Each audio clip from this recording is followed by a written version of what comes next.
It's estimated that trail running takes about 50% more effort than running on the road.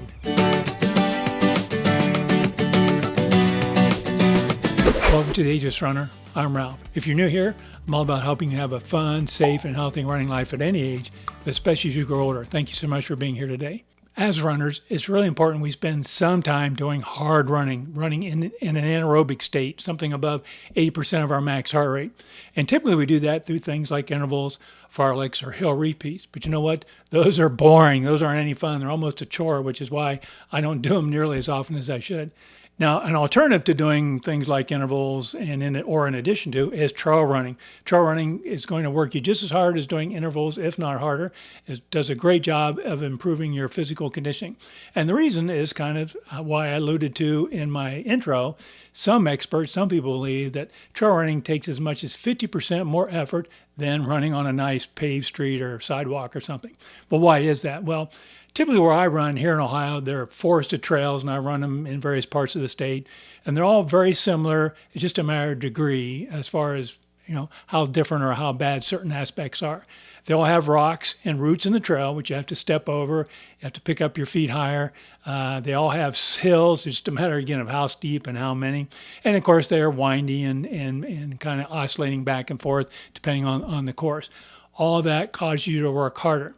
Now, that trail run I did yesterday, in my intro, when I looked at my Garmin data afterwards, I looked at my heart rate data, I spent just under 60%, 59% of my time was spent in zone 4, which is over 80% of your max heart rate. I was definitely working harder. I wasn't trying to run hard. I wasn't trying to do a hard run. I was just trying to do an easy run, but it's just harder doing a trail run. So I was getting all that great conditioning, getting that anaerobic workout, working my muscles harder, just making me a stronger, better runner. The best condition I've ever been in my life was when I started to prepare for my first trail marathon. I was running lots of trail miles leading up to that, and I was in great shape by the time I got to that trail race. Now, that was 6 years ago. Of course, I was younger, but that was the best condition I've ever been in. Getting those miles on the trail will only make you a stronger and better runner. If you're enjoying this video, please scroll down and hit that like icon. Those likes really help my channel. Now, second thing trail running does for us is help improve our balance. Again, we're stepping over things, stepping around things. We have to pick our feet up higher. So we're all the time trying to keep ourselves from tripping. I'm going to come back and talk about that in addition a little later when we talk about equipment. But just being out there, because it's not an even, nice paved path, makes us work on our balance. And that's really important as we get older. We all know as we get older, our balance kind of degrades a little bit. So it's really important to keep training that, working those muscles that maintain our balance. And trail running is a great way to do that. Now, the third thing trail running does for us has nothing to do physically. It's more the mental and the emotional. It's beautiful out there running in the trails. It's serene and great scenery. And scenery is changing all the time. You go around the corner of the trail and you get a new view. I have some very pretty views on the trail where I run here in Southwest Ohio. I run at a park called Cedar Creek State Park. It's in Warren County. It's got some beautiful scenes in it. So it's just great for the relaxation, for the peacefulness. And just for that reason alone, I would encourage trail running. Now, if you're not trail running, to get started, you do not need to go out and purchase any equipment. You can start running just wearing your road shoes. Just don't go out and run on a wet trail. Make sure it's dry. Just use your road shoes. Go out and run, do several runs, see if you like it. If you do, then I've got two recommendations. First one is go out and get some trail running shoes. There's a lot of great shoes out there. My favorite, the Saucony Peregrine. I think there's a link down below in my gear section. That's my favorite shoe, but there's lots of trail running shoes. Those shoes have deeper, more aggressive lugs, treads on them to help maintain, traction with the trail.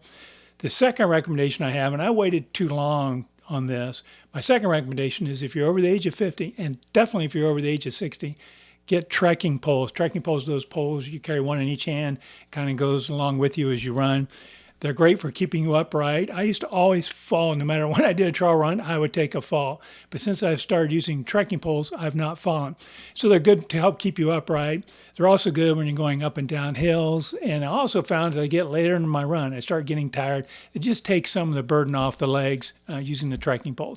So consider getting them if you're over 50, but definitely consider getting them if you're over 60. I didn't get mine until 65 because I didn't have somebody make that recommendation to me like I'm doing for you right now. So consider trekking poles. Now, one other thing to keep in mind when you start trail running, if you've not done it before, is don't expect to go the same distance on a trail run you're doing on a road run. For example, the run I did yesterday, had I not done a trail run, I was going to do a 10-mile road run. I didn't do 10 miles on the trail because I knew that I'm going to work a lot harder. I ended up and setting a target at 8. If I can do 8 on the trail, that's going to more than equal or exceed 10 miles on the road. So start a little back off your long distance. Don't expect to go the same amount. Again, it's going to be harder. So give yourself a little benefit of going a little shorter distance than you might on the road. Thank you so much for being here today. If you enjoyed this video, I'd love it if you would hit the like icon down below. If you're new here, I'd love to have you stick around and be a subscriber. Also, please click the subscribe icon and also click that bell notification so you get notified whenever I post a new video. Thanks again and happy running.